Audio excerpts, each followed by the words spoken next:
Equation 4 से हम क्या देखे हैं, r = 1/4πε0 e²/mv²।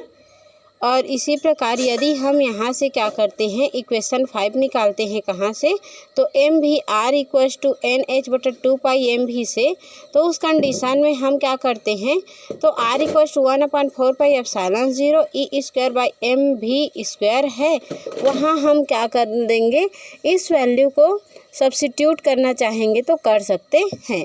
r की जगह हम लोगों को रख देना है इतना को, तो इतना की जगह ये सब जो है 1/4πε0 e²/mv² ये जो r है उस r की जगह रख देना है NH/2πmv।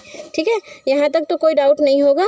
आगे यदि देखें तो यहाँ से हम चूँकि क्या निकाल रहे हैं, तो वेग के लिए निकाल रहे हैं, तो वेग के लिए निकालना है तो यहाँ से एक भी को कैंसिल कर देना है और इस भी को इधर ट्रांसफ़र करना है और सारे वैल्यू को इधर ट्रांसफ़र कर देना है। तो यहाँ तो भी ऐसे ही रहेगा। अब ये भी जो है इधर गया, ठीक है, एक भी से एक भी हो गया कैंसिल, तो ये भी यहाँ गया 1/4πε0 e²/mv तो बचा हुआ है, m भी बचा हुआ है, भी को हम लोगों ने इधर ले गए तो m बचा हुआ है, तो यहाँ क्या बचा हुआ है 1/4πε0 e² और ये m। ठीक, तो यहाँ इतना बचा हुआ था और बाकी इस वैल्यू को हमने इस साइड ट्रांसफ़र किया तो m से m हो गए कैंसिल और आ गया क्या 2π, ये वाला ऊपर जो डिनोमिनेटर में हो न्यूमरेटर हो जाता है, जान ही रहे हो, और बटा NH है तो NH। अब यहाँ हम भी को छोड़ दिए हैं 1/4πε0 सेम हो गया और यहाँ देखते हैं 2π e²/NH है।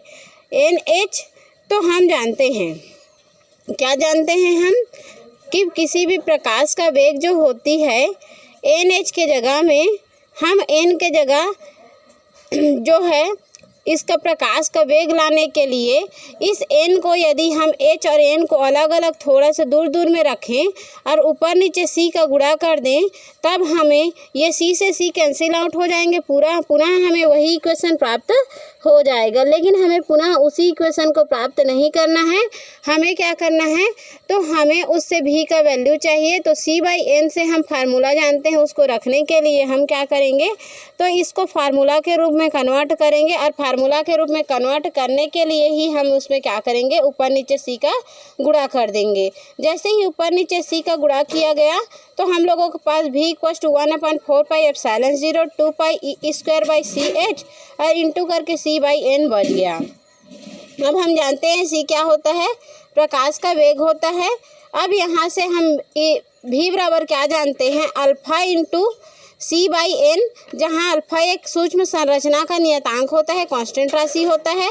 तो c/n के जगह हम क्या रखना चाहेंगे, तो v रखना चाहेंगे तो रख सकते हैं। तो इस प्रकार हम अल्फा इक्वल्स टू, ये जो अल्फा है अल्फा इक्वल्स टू करेंगे तो ये भी और ये उधर ट्रांसफ़र हो जाएगा और भी का जितना भी वैल्यू है ये यहाँ आ जाएगा और इस प्रकार से अल्फा इक्वल्स टू हम इतना कांस्टेंट मान लेंगे। ये जितना भी कांस्टेंट है उसको किसका मान लेंगे, अल्फ़ा का मान। तो अल्फ़ा इक्वल्स टू आ जाएगा 1/4πε0 2π e²/ch। ठीक है, और इस प्रकार हमने भी बराबर क्या देखा, 1/4πε0 2π e²/ch इंटू c/n के फार्मूला से हमने किसी भी प्रकाश के वेग के लिए एक इक्वेशन निकाला जहाँ पर v is proportional to c/n। यदि इतना को हम क्या मान लेते हैं, कांस्टेंट राशि मान लेते हैं, तो v जो है c/n के अनुक्रमानुपाती हो जाती है।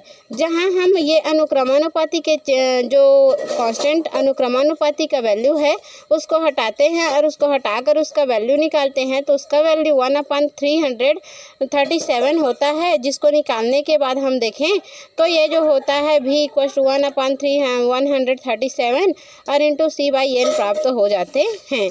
यदि हम n = 1 रखते हैं तो 1 रखते जाएंगे तो 1 हो जाएगा ये वैल्यू, तो c/137 आ जाएगा। यदि 2 रखेंगे तो c/2 गुणा 137 आ जाएगा। इसी प्रकार सिमिलर हम लोगों को निकाल लेना है। ये टॉपिक हम लोगों का यहाँ तक कंप्लीट होता है। अब देख रहे हैं हम इलेक्ट्रॉन की ऊर्जा।